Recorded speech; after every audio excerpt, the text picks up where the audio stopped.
All right, so welcome everyone. This is Intro to Lit 2, and I'm Dr. Scott Masson, so I'm the instructor for this course. This is the second component to the Intro to Literature, and I teach them as if they were one. Not that you have to have had the first one with me, but if you did, you'd find it helpful because many of the themes and ideas that I established in the first course, I build on for the second course. And we'll see that in the very first work we look at, namely the epic, Milton's Paradise Lost. So, as I said, it's an epic. Last semester, I taught 4 different epics.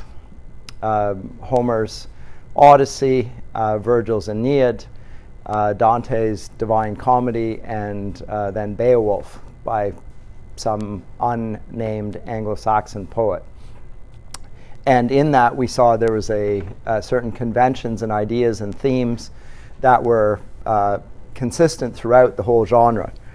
And yet we also saw developments in the genre over the period of time, and chiefly the influence of Christianity and how that changed what constituted heroism, for instance, and the scope of the work and the ideas about the gods and about the underworld and so forth. All of these things changed come the advent of Christianity, and those were reflected in the poem. So this semester we'll start off with that great poem by the Puritan poet John Milton, Paradise Lost. And if you haven't read the other ones, it stands on its own. And the subject matter ought to be vaguely familiar because it's about Genesis 1 to 3. So if you haven't read Milton's Paradise Lost, read Genesis 1 to 3 and you'll get the stories there, more or less. So in that sense, the epic is surprisingly not telling a new story. And when you think of stories, it's usually something you've never heard before. You're having to read the story, trying to figure out what's going to happen, who's going to do what, and when, and so forth. Milton's story is already well known, and he assumes his audience knows it. And that was the same with the ancient epics as well. So there's a different notion of artistry involved in classical literature, and even in literature all the way up until the Romantic period. And it's not rooted in novelty. So in our day, we tend to think of literary greatness as related to how someone tells a story that's unique, or something that's it's original. And how did they ever imagine such a world? Isn't this? And you're marveling at the imaginative prowess of the author, describing worlds that have never been seen and so forth. That's not the traditional model for literature. And so when we begin this semester, which does begin with Milton's Paradise Lost, as I say, here we go. So here's the course outline. Milton is building on an established sense of what poetry is. Now, Milton is a Protestant, a Puritan, more specifically, and thinks that of all the works ever written, the most important one is the Bible. He's in no doubt about that fact. At the same time, he thinks that the best way and the most God-honoring way of presenting the truths of Scripture is to place them up against the literary greatness of the past. So he uses the epic as a flagpole to run up the flag of Christ as king, more or less. It's called Paradise Lost. So it's an interesting thing because his great epic is about the fall of mankind. He writes another epic called Paradise Regained, by the way. We're not going to do that one. But it's interesting that his best known work is about the loss of paradise, not about the regaining of paradise. I deal with that in my course on Milton, by the way, Paradise Regained. But we'll look at this one first, in part because it is his greatest work, and also in part because it's not only his greatest, but it's his most influential. So authors after Milton all read this work, and they all revere it in some ways. It has a huge influence on English culture. So it's one of the most widely read books until very recently, alongside Pilgrim's Progress. So people would have had the Bible, they would have had Pilgrim's Progress by John Bunyan, sort of an allegorized view of the Christian life, and Milton's Paradise Lost. If you had only 3 books, you would have those 3. Despite that fact, in many universities, it's not even read anymore. But it is here for a variety of reasons. But so we're going to start with that, and we won't read the whole of Paradise Lost. We'll read extracts from it. Books. So today we're just going to talk about the invocation. I'm not sure if I'm going to get to that or not, but we'll see. And then next class we'll definitely get into books 1 and 2, and then we'll do a little bit of 3 and 4 next Monday, and then book 9, and then from the final few books in the final class, and that will be the end of it. We're not going to read the entirety of it. Again, if you do the Milton course, we will do the whole book, but it's lengthy, and I don't want to overwhelm you with material. I'd rather focus on some key components of it. So I feel slightly conflicted about that, because in general I like you to read the whole text. But here I think there's just so much material, and it's so dense that we really need to focus on a few key passages. So we'll begin with that, and that is in 1661. And then we'll jump forward to a period which is known as the Enlightenment. So chronologically, this course goes from 1660 all the way up to the present. And so it begins in the Reformation during the English period of Republican government. So Oliver Cromwell, they've cut off the king's head, Charles I, and there's a republic in England. And then the republic collapses with Cromwell's death. It's a very short space, a few decades. It collapses, and Milton is under house arrest when he comes to write this poem. It's a question of whether he should be executed.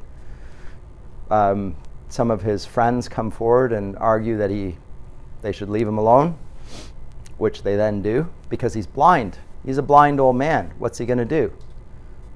You know, he's not going to hurt anyone. And what can he do? Well, what he did while under house arrest and while blind is write 3 of the greatest poems in English literature: Paradise Lost, Paradise Regained, Samson Agonistes. 3 great works. That's what he did in his last days.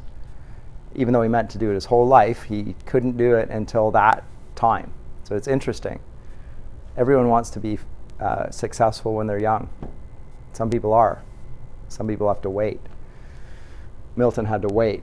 Anyway, so we will finish with that, and then we'll jump forward. And when I say jump forward, we're going to jump into the 18th century. So this is 17th century. Pope and Swift are in the 18th century, early 18th century, in the period called the Enlightenment. That's the philosophical description. It's sometimes called the Age of Reason. And it is marked by the effects of the scientific revolution and the application of scientific thinking which goes beyond the natural world to also the human sphere. And that is a tendency that accelerates over time. They don't have the fields of psychology or anthropology or sociology or any of those things at this time. But nonetheless, people are starting to think, you know what? If human life were more rationally ordered and not believing in the superstitious Christian nonsense, right? The supernatural, let's get rid of that. Let's try and order human life solely according to reason and having nothing to do with dogma. That's what marks the Enlightenment period. It's an anti-Christian period, actually, in many ways. So it's called the Age of Reason. It's called the Age of Reason by its own writers.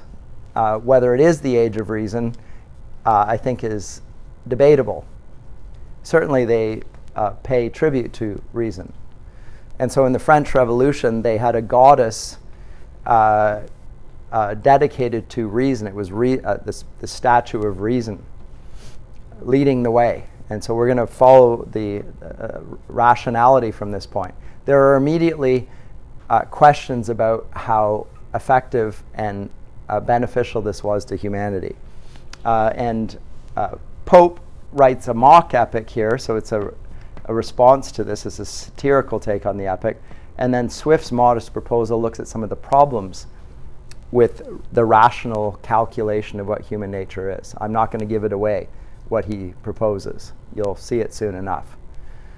But he begins the very first, in some ways, questioning of whether thinking of human nature scientifically and mathematically is actually as progressive as it sounds. It's a delightful little essay, but I'll leave that too. But this is in the middle of that. Now we're going to go from there towards the end of the 18th century with Blake, Wordsworth, and Coleridge. These are all Romantic poets. When I say romantic, I don't mean by it what we commonly associate with romantic, namely romantic love. It's got nothing to do with that. They don't write love poetry, actually. None of the poets do. And the designation Romantic Period isn't even their designation. It's a later designation. It probably comes from the word in German and in French. The word roman is a novel. And the novel, as the name suggests, is a novel form of writing. It's a new form. So people read novels these days. Well, they didn't read them in the 17th century. It sort of rises up in the 18th century. It's a new voluminous form of writing made possible by the printing press and mass production of literature. So long, lengthy works. And with Romantic poetry, because this is poetry, not novels, and they don't write novels, these guys, there's a new way of looking at things. That's what makes it romantic to some degree. Now I'll expand on that when we come to it, but it's concurrent with the French Revolution. So the French Revolution, does anyone know the date for the French Revolution? Anyone doing modern history at all, even if you're not? It's not much taught these days. No, 1789. The American War of Independence, 1776. Right, the Declaration of Independence, 1776. A few years later, 1789 in France, there is a revolution in which they also chop off the king's head. And they declare themselves a republic. So we'll have to maybe compare and contrast what the English Civil War and chopping off the king's head had to do with the French Revolution. I think they're very different. The motivation is different. The effect is different. But we'll come to that. But this is a very much an age of turbulence and of revolution. And in terms of literature, it in some ways has continuity with the past, but in many ways it is actually new. And new is not good, in my opinion. But I'm just, I'll take time to expand on that when we come to it. But the first essay will be due before we get to that period. So I'll hand out the topics probably around a week before or so, after we've got through Paradise Lost. We'll see. Let me know if that's not enough time for you. But so we'll move through the Romantic period. And this is by Wordsworth and Coleridge, we're talking about the early 1800s. Then we will move on to the 19th century proper. And the Scottish novelist Robert Louis Stevenson, a novel which you've probably all heard of but probably not read, Strange Case of Dr. Jekyll and Mr. Hyde. Very interesting exploration of human nature, written by a somebody who comes from a Calvinist background. It's Scotland, which is, John Knox's Scotland. And you can see this in his portrait of human nature that's there in Jekyll and Hyde. They're the same guy, by the way. It's one man. And yet, sometimes he appears like Dr. Jekyll, a rational, scientific, highly respectable individual. And then at times he appears as this monstrous, terrifying, disruptive, basically unreliable and unpredictable individual. One of the things we'll ask is what's Louis Stevenson doing here? Why is he presenting human nature this way? The Enlightenment sees human nature as rational. Stevenson seems to be questioning whether that picture of human nature is complete. And he's suggesting it isn't. And maybe there's a problem with scientists, because remember, Dr. Jekyll is a doctor, he's a teacher. Maybe there's something problematic there. But we will look at that. Then we'll move on to the Victorian era. Alfred Lord Tennyson's The Lady of Shalott and his Ulysses, which are writing at the time of almost the zenith of the British Empire, when Britain is now the power on the world stage. So if you looked at a map of the world, and the British Empire were color-coded, which it used to be in all maps. It used to be pink.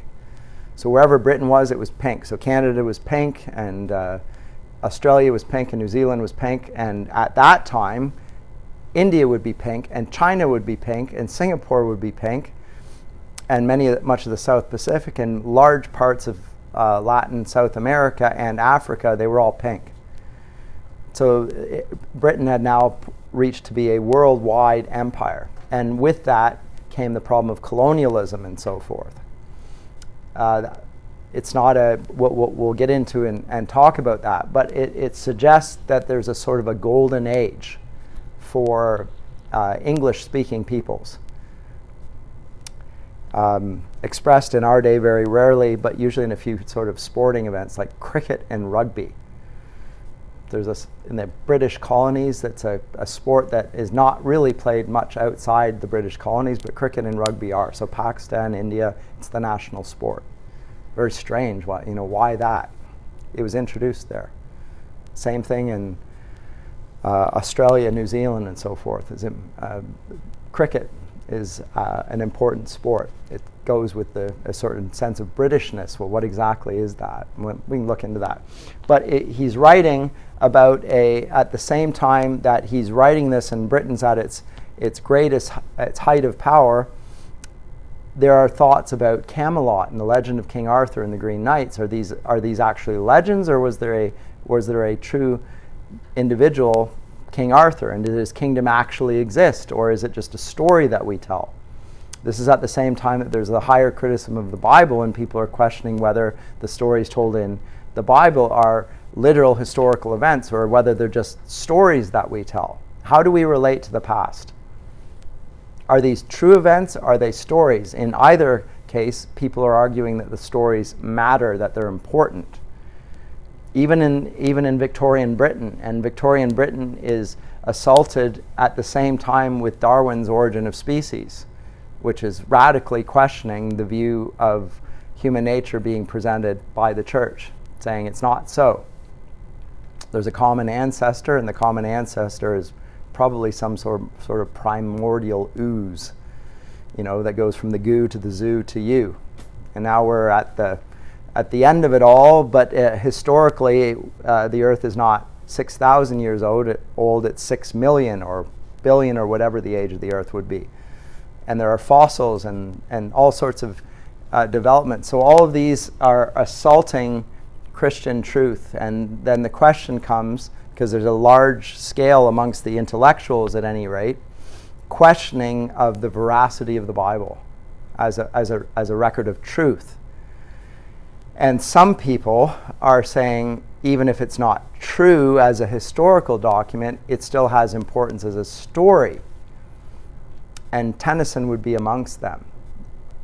Let's not throw out the baby with the bathwater. There's an importance to stories and the truth of that. By the way, I'm not advocating on any side. I'll get into that when I come to the texts. I'm just giving you a sense of the general intellectual climate of the day. But he will go back to King Arthur's Camelot. And when he does so, he's really talking about the present.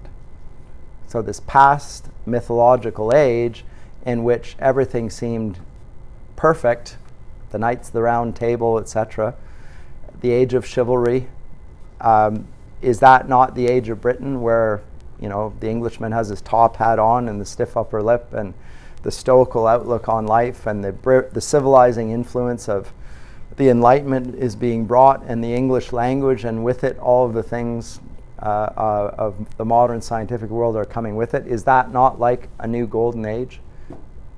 Tennyson suggests it is. But we'll come to that.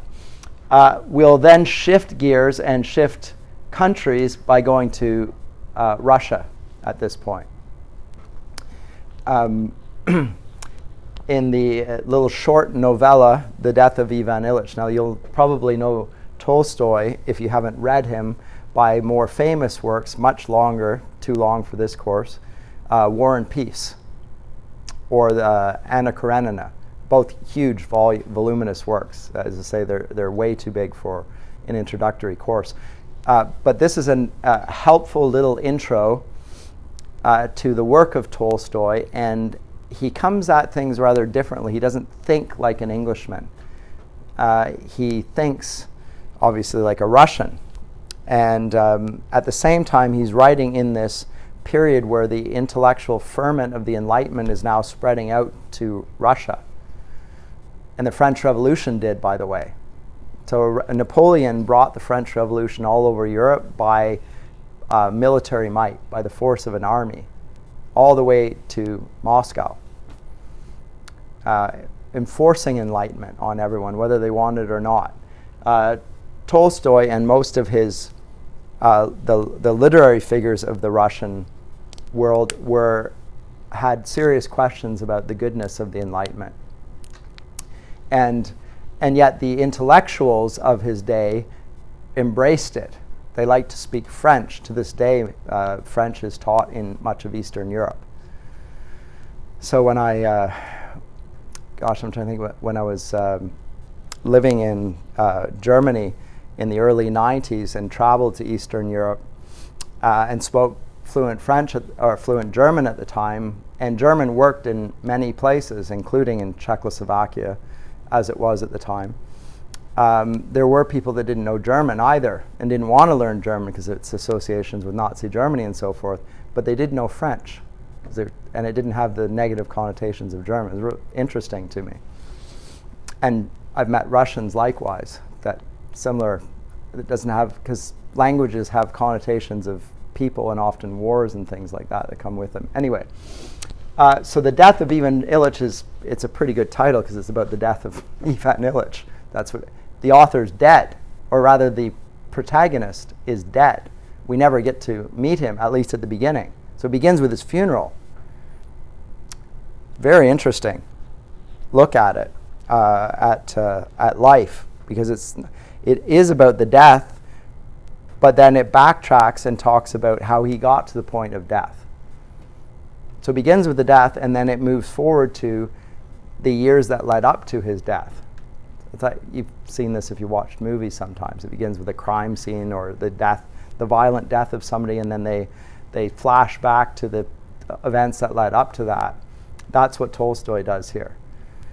And at the same time, he is engaging with a theme which is very prominent in this era and grows over time, a philosophical viewpoint that we could call existentialism. What's the meaning and purpose of life? If Christianity is not true, what is the meaning and purpose of life? And you'll get a wide variety of writers speaking to this from a wide vantage point, from more Christian authors like Kierkegaard, to Friedrich Nietzsche, to, I would say, in this case, Tolstoy, although he's not usually considered an existentialist, all the way into the 20th century, Martin Buber and Sartre and so forth. So existentialism becomes a dominant philosophical school looking at life and the meaning of life. And so we're going to start to get into that viewpoint. And those, of course, have their effect on the Christian faith as well. But we'll get to that. But he is arguing how the modern world tries to ignore death, tries to prevent it from being discussed, prevent it from being seen. How many have seen somebody die in front of them in this room? I'm not talking about on TV or in a movie. Have you seen somebody die in front of you? I don't see any hands. In the ancient world, in the medieval world, all the way up until the 19th century, the answer would have been, of course I have. Death would be something you would see, because the people that were dying would be in your midst. They would live in your house. Nowadays, they get put in institutions. If there is a death, it's usually a violent death by a car accident or something, in which case traffic is stopped on the 401 for hours, because everybody wants to have a look, and maybe there's a dead body in there. People are fascinated by it. They don't see it, even though they know it. Does anyone talk about death in your company? Is it ever a subject of discussion? Historically, it was one of the great topics of discussion. Nowadays, it's impolite to talk about the one thing that will be true of each one of us in the room. There are two things we have in common. We're born and we'll die. That much is certain. Right? No discussion of it. Tolstoy is talking about death and observing how in the modern viewpoint, for all of its enlightenment, it cannot talk about an essential feature of human life. And with that, then, a loss of meaning, an existential angst, a nihilism starts to creep in, that life is meaningless because it doesn't talk about important features of life. But this is back in the 19th century. It doesn't get any better. We'll move on from there to Joseph Conrad writes a novel called Heart of Darkness. Now, Conrad is a Polish author. He emigrates to England and he writes in English, but he's a Polish by background. He's writing in a second language, really interesting. And most of his novels take place on ships, because he himself was a mariner. He traveled around the world on ships. And most of his novels take place on that. But with that, he's not just talking about sea travel, he's talking about cultural conflict and perspectives. In this case, he's talking about the ivory trade in the deep, dark center of Africa, the Congo, which is surrounded by jungle. That's where the ivory is. And European countries and companies are going there to get ivory and bring it back to Europe, which is now the Enlightened world. And they're going to the dark, uncivilized portions of the world that aren't even mapped at this point. So the enlightened, rational Western world is conflicting with a pre-civilized, dark continent. And they're going to get ivory. What's the ivory used for? Well, what do you use ivory for? Primarily for piano keys or combs, but instruments that suggest high culture. And yet, Conrad is going to use that to look at the human heart and the corrosive effect of human wickedness. So the question is, what is the Heart of Darkness about? What does it refer to? Is it Africa? Because it's a dark place. It's called the Dark Continent because it was unexplored. And if you go to the jungle, it's pretty dark. The light doesn't penetrate it. The people that live there are very dark-skinned. The Congolese are very dark.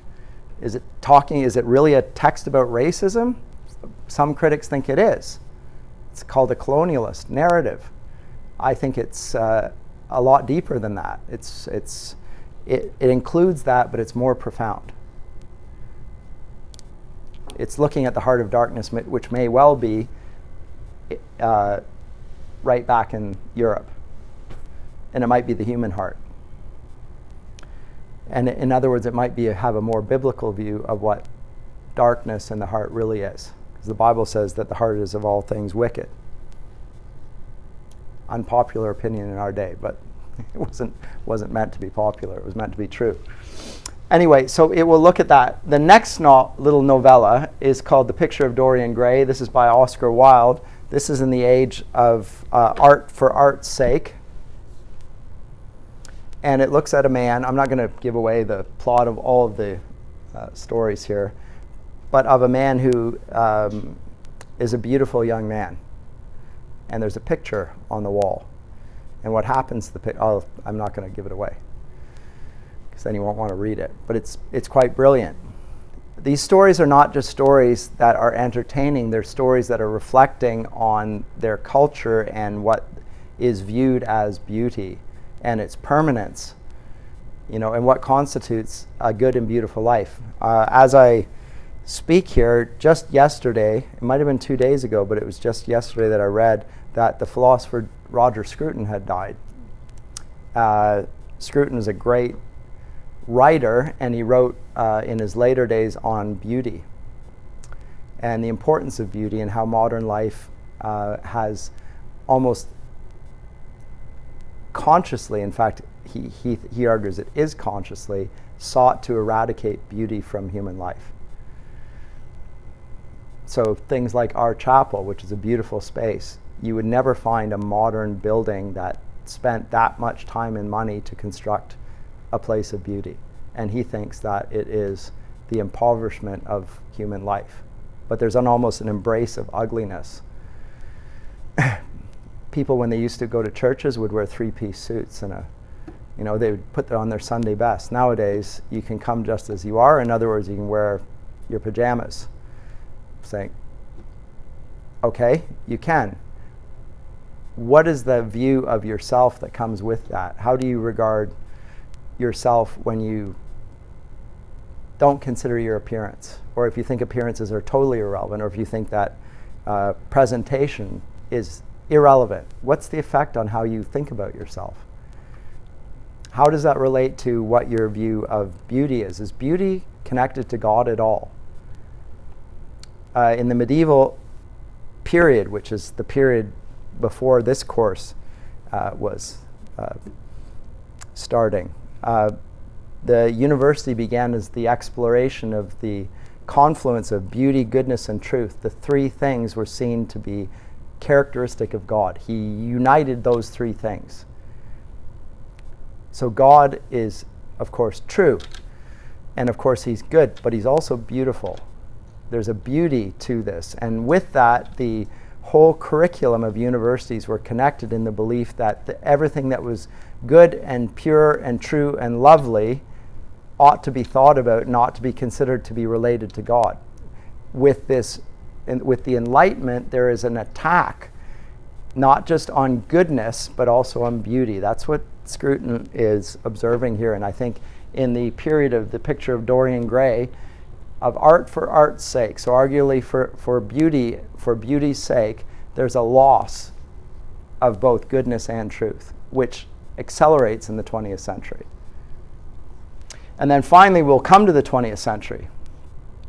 W.B. Yeats, writing in the context of Ireland, two poems here, or two classes rather, and then T.S. Eliot's work, The Love Song of Alfred Prufrock, talking about modern poetry. It's radically different than previous poetry. I'll comment on that before concluding with the great Russian author Alexander Solzhenitsyn. Now, Solzhenitsyn has come to prominence more recently because of Jordan Peterson. Anyone know who Jordan Peterson is? Some of you? Anyway, he's a Canadian psychologist, University of Toronto and so forth. He wrote I believe, an intro to the Gulag Archipelago.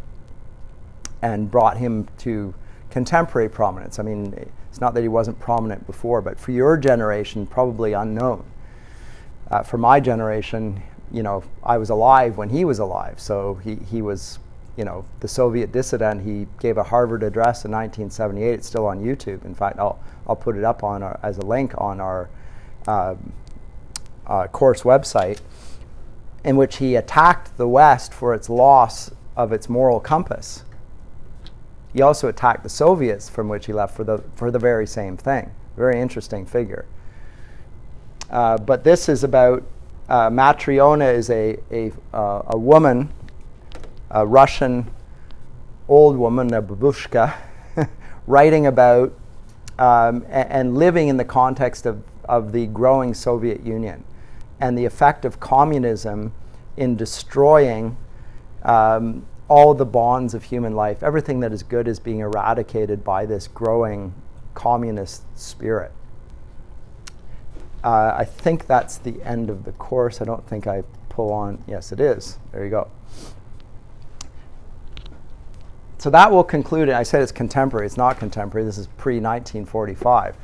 But I just didn't even know where to begin to bring it up to the current state, and I thought other courses can do that better than this. But that's the general description of what goes on in the course, and it's covering a vast array of material and periods, so I think it's more than enough anyway. My hope is that you'll start to see links there. So let me backtrack a little bit and go to this intro here where I talk about the learning outcomes. I want you to have a sense alongside philosophy and history. So if you're doing them concurrently with this, you'll find it helpful, I think. And even if you're not, I want you to be engaging with, well, what's going on at this time period? And how does it relate to what's going on in literature? This is not a class in anthropology. I'm not suggesting that the texts are just representations of the period only. But I do think there's some connection there, and it helps you to give it a historical context there. And I'll try and do that in the class. But I want you to discuss the transformation of the literary forms. So this is the literature component in particular. So the easiest place to do it is with the epic. So I'll begin with a discussion of the epic. I'll do it next class. And the conventions of the epic. And so we're going to list them on the whiteboard here. We'll list some of the literary conventions, and then we'll look at Milton and say, well, does Milton follow those? Does he? What does he do with them? And we'll find that he both follows them and changes them. And how does he do so? And why does he do so? And what's the effect of his, first of all, using them, but secondly, altering them? What's the effect of that? And what does it say about Milton's Christianity? And is Milton correct in his assertions about, let's say, the nature of heroism? The ancient world had a very fixed and clear view of what a hero was. And a hero is somebody that doesn't get, he wins. He triumphs over his enemies. He conquers them. He kills them. Literally, he's a vanquisher. Is that the Christian view of heroism? Yes and no. It's a little ambiguous. Although it's not that ambiguous that we could say that Christ deals with his enemies by beating them in military conflict. There is no such battle. Right? Christ defeats his enemies by being killed by his enemies. And that's because his enemies aren't those that put him to death. His enemies are sin and death.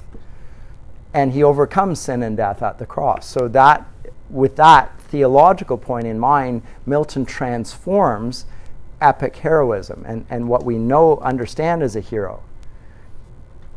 And so we'll have to look at that because it has a huge influence on culture as it follows.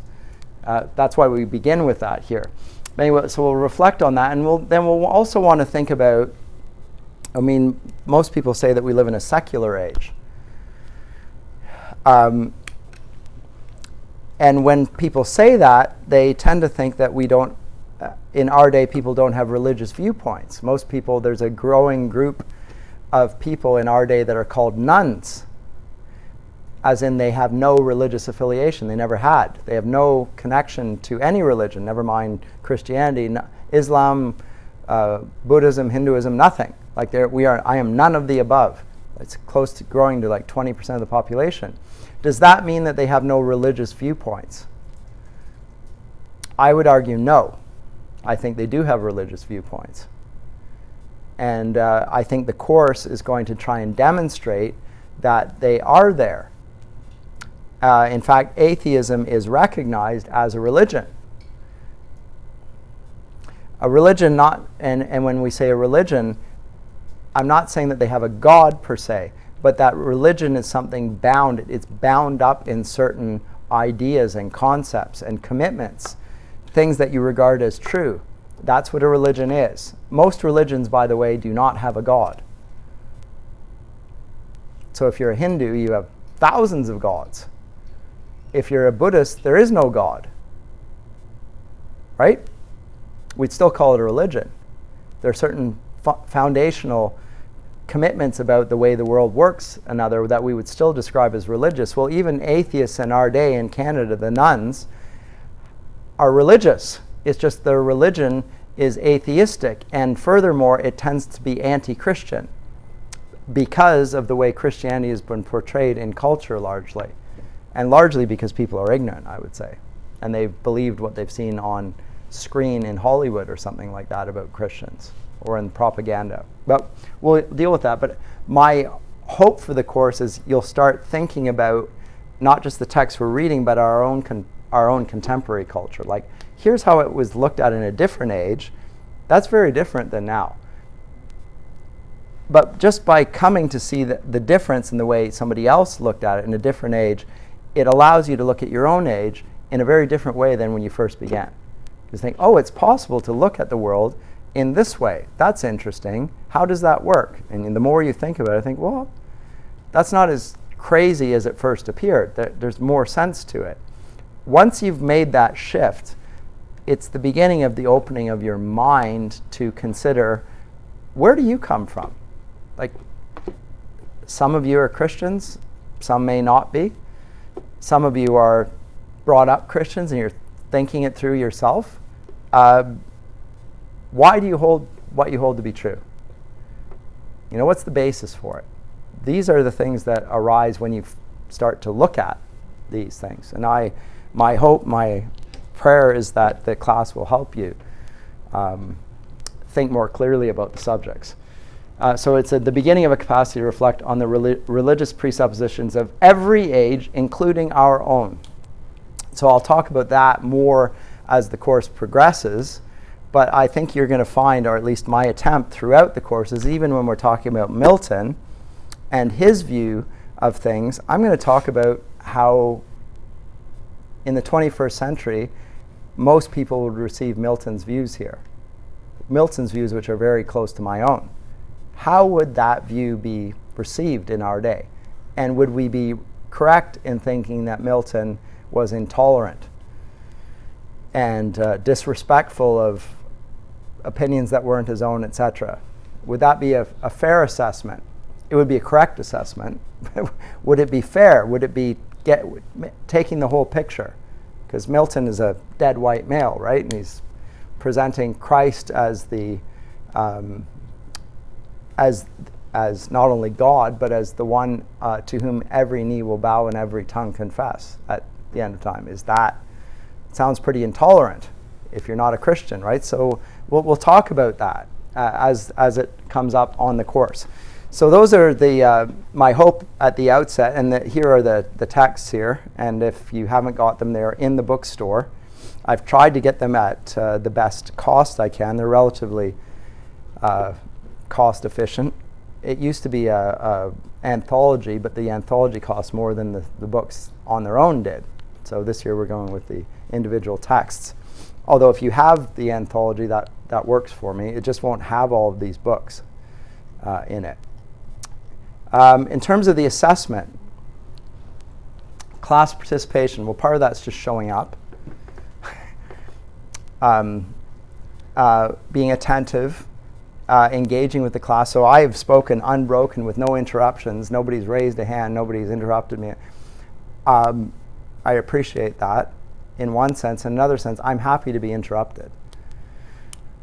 and I don't mean in a ridiculous way where I'm being shouted down, but if something arises that I say and it prompts a thought and you have a question about something, that brings it, by all means distract me or divert me and let me talk off topic and go down a little rabbit trail for a bit, because the rabbit trail may not be a rabbit trail. It actually is doing what I'm hoping to do in the class, which is connecting your thoughts and your life with the text that we're teaching. And you may find that your questions are not only ones that are of interest to you, but they're actually, everyone else in the room may find this is an interesting topic as well. So I like to teach that way. By all means, interrupt me, right? So I am a lecturer. I can talk unbroken for hours on end. It's an unfortunate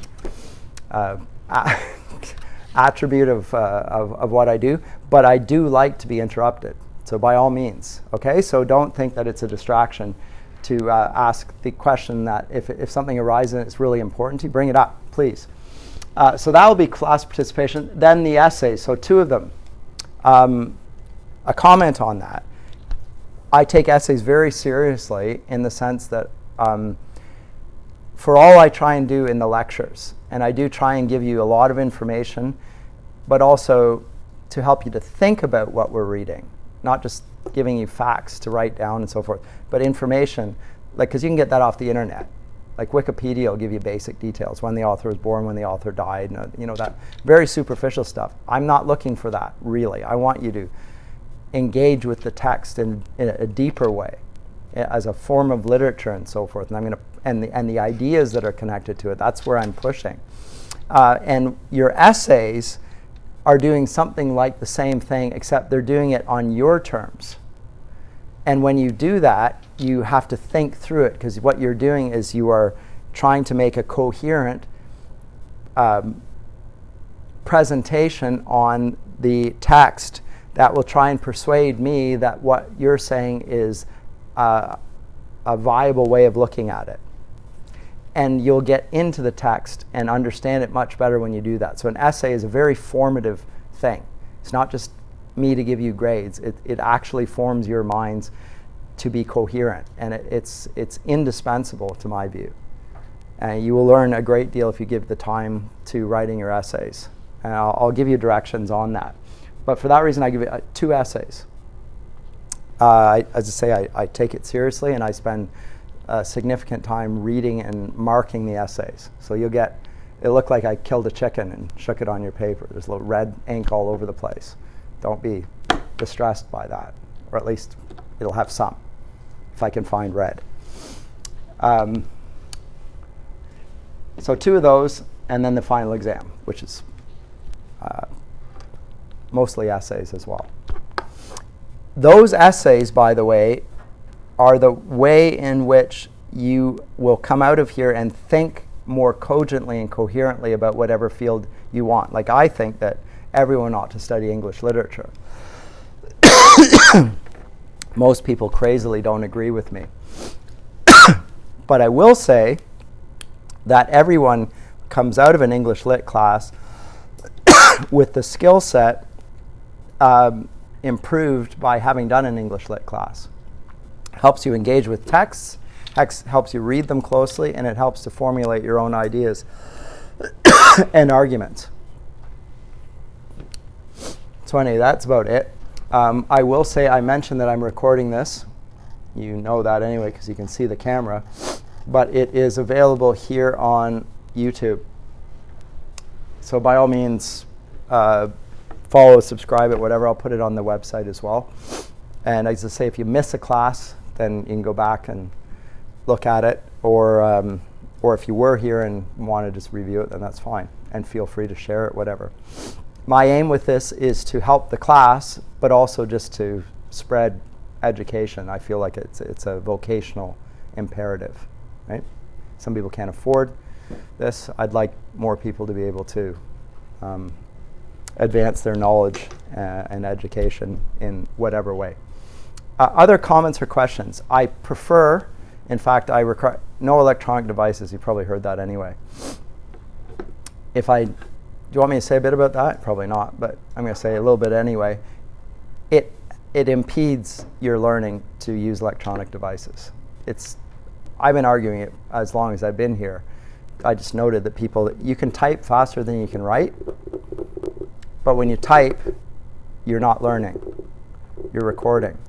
But if you think about it, if you learn to touch type, as I did in school in grade 9, like I can type like this, but you don't remember what you've put in there. Like you put a lot of information in there, even more so, I'm recording it directly on a video, right? But learning is when you are not only hearing, but processing. And when you're processing, you're not writing everything down, you're writing what's most important down, so that you're developing a listening skill. Like when he speaks, he's saying a great deal. What do I need to write down? So how do I organize what I'm writing down on my paper? Because my organization of what's being presented is part of my learning process. And by using a pen, or even better, a pencil, the drag on the page actually enhances your memory of the material and your understanding of it. And studies demonstrate this now. I observed it before the studies demonstrated it. But so I genuinely, for your benefit, it's better to take notes. And I would encourage you to take notes. Don't just sit and listen to me and say it's going to be on the YouTube channel. And I can go back and listen to it, because then it'll go over your head twice. Really. Whereas if you're writing it down, you are actually developing a skill, which is the processing skill and the organizing skill. You're organizing the material in your own head. And that will help you develop your own intellect along the way. It's an important part of the process. I don't think it's changed. Technology is an aid. If you break your leg, you use a crutch, because you can't put weight on the leg. What happens if you don't throw away the crutches? You never learn to walk properly again. You're dependent on that. Will your legs ever be as strong again? Never. So technology is there to assist, but it can also impede your own natural development. I would say technology can do exactly that. So anyway, and it distracts others, and there's all sorts of other reasons. But that's up there. I've got a personal website. As far as meeting up with me, feel free to meet with me on Tuesday, Thursday over the lunch hour, or if that doesn't work for you, just send me an email and we'll arrange another meeting. I'd love to see you. I've got a couch in my office and all that, and I welcome visitors. And we can chat about stuff. But other than that, I think that's basically it. And everything else is there. It's pretty straightforward. It's all boilerplate. And if not anything else, I'll see you next time. Bring Paradise Lost and read the first 2 books of it, okay? Oh, by the way, read it out loud. You'll find if you're struggling with it, and at first you will struggle with it a bit, if you read it out loud, you not only will be reading it, but you'll be speaking it, and you'll also be hearing it. And the combination of the 3 will aid your memory and understanding. Poetry is meant to be read aloud. It helps to read it aloud. Okay, so just a tip. Thanks.